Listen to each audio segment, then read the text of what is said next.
Hi guys, I hope you're well. In this video I want to discuss why I don't recommend cheat days for my clients or for most individuals, and that is just the simple reason that people have a false assumption of what the cheat day actually does. People have this incredible assumption that they think they can eat anything and get away with it and not gain any body fat because it's a quote-unquote cheat day. This is quite frankly ridiculous. If you're in an energy surplus within that particular day, you're going to gain body fat. So you need to get this out of your head that, oh, if I eat well for 6 days a week and have one cheat day, then I'm gonna be fine. No, you're not. You need to appreciate that if you consume an excessive amount of calories on this day, you can wipe out, one, the energy deficit, and two, you can wipe out the progress from your other 6 days. So that's the main reason why I don't recommend a cheat day. But there's actually a bigger point with this, and that is that with my clients, with myself, one of the things I recommend is more of a flexible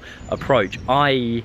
you're not boxed into a small list of foods like the clean eaters preach. You're not focusing on just single ingredient foods. You are for probably 80 to 90% of your intake, but there's no foods off limits. If you want to have some processed food in moderation, 10 to 20% of your intake, as long as you're meeting your daily calorie and macronutrient targets, you're consuming lots of fruits and vegetables, so therefore you'll meet micronutrient targets as well. There's no reason why you can't have some of this processed food in moderation within that specific context.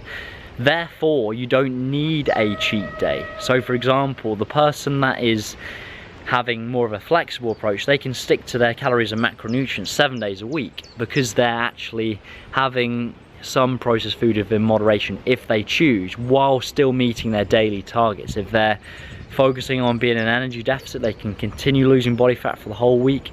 On the flip side, the person that's eating quote-unquote clean, that's boxing themselves into a small list of foods and then they binge on that one day off, they're just wiping out their whole week's progress. But it was unnecessary because they're boxed in these good and bad foods, rather than just having more of a balanced approach, focusing on macronutrient daily targets, focusing on eating lots of fruits and vegetables so you meet your micronutrient targets as well, and having some processed food in moderation within those targets. The flexible dieter is going to be more consistent because he or she is able to adhere to the plan for a longer period of time, rather than needing these binge days because they've eliminated these quote-unquote bad foods throughout the fat loss phase. So hopefully that makes sense.